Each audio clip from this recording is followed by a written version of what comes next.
കൈവണങ്ങി സന്നിധിയിൽ നിന്നിടണം. ഭരതനെ ലക്ഷ്മണനെ തൊഴുതു വന്നങ്ങകലെ പായമ്മൽ കാവിലും പോന്നിടണേ.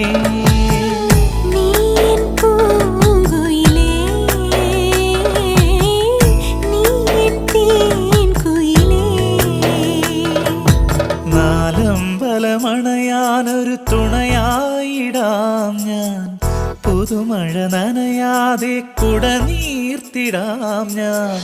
കളമൊഴി ചൊല്ലാൻ വാ പാട്ടുമൂളി വാ.